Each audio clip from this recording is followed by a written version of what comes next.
sincerity in his heart, and I could definitely tell he's definitely a man of God, and his mind and heart is in the right place. I want to introduce y'all my brother Jonathan. Y'all give my man a round of applause as he come up. He's just spoken word angry writer, songwriter. He does a lot. He'll give y'all the rest. Okay.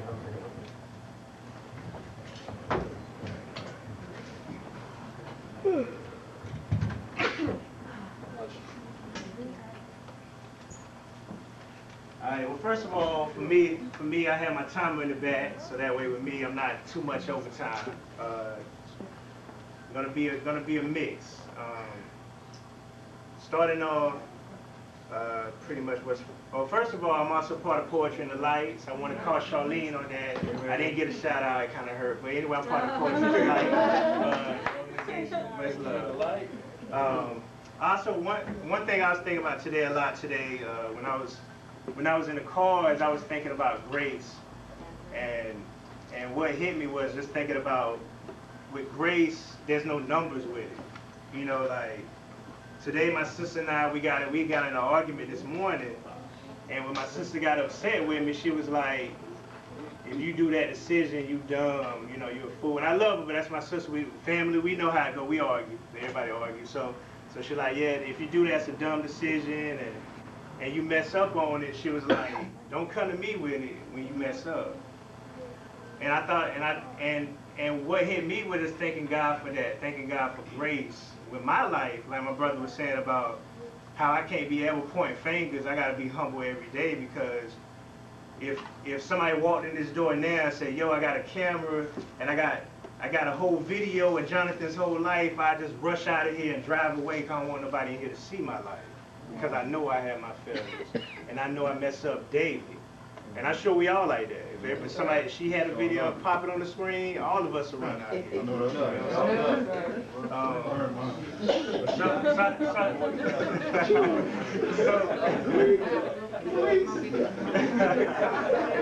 So with me, I really thank God for grace, and I thank God how He don't have numbers on us.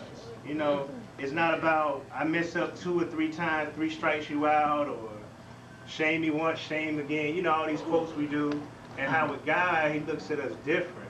Even as Charlene was saying, I'm so unworthy to be up here. And if people knew my failures in my life, I'd probably have to sit down forever. You know what I'm saying?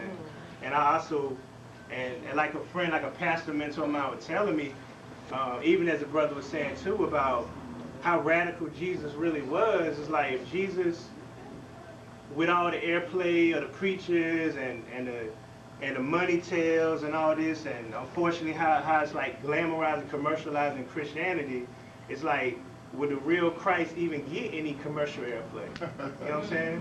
I mean, more than likely the stuff he was saying, you know, sinning, if something doing this in your eye, pluck it out.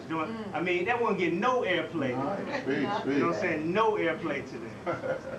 And anyway, going to my first bid, let me see, where is the mother? It was a mother, and he also talked to her son is in here. I think she stepped out. She did. Someone just stepped out? She did. She stepped out. Okay, well, I get into that. All right, the first thing I want to get into was, I want to get into 3 points, mixing it up. The first point was stand out.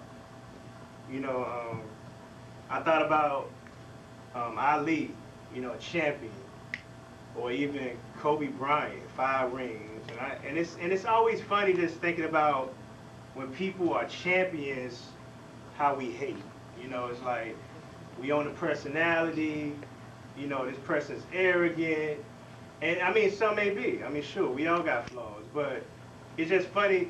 I look at it pretty much like anytime any of us stand out, people are just gonna hate, and especially when you win. And that's why our whole life should be, as we pursuing Christ, we out to win. So it's going to be haters. That's just how it goes. And there's something else that hit me. And the mother is here. I see her now. Was I was thinking about Malik. And what's up, Malik? What's up, Malik? Stand up real quick, Malik. So for me, when we was doing the trivia and Malik was answering so many questions, I thought about, and I'm gonna get into that commercial, I call it, like different commercial. I thought about how, especially in school, there's a book I read called Kill Them Before They Grow. And it talks about a lot with statistics about how especially young black boys and youth, by the time we in 4th grade, we pretty much shut down.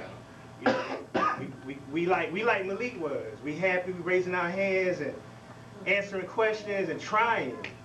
But then it's like the system, teachers, and it's like our nature to never reward people when they're wrong. It's like, it's always you gotta be right to get rewarded.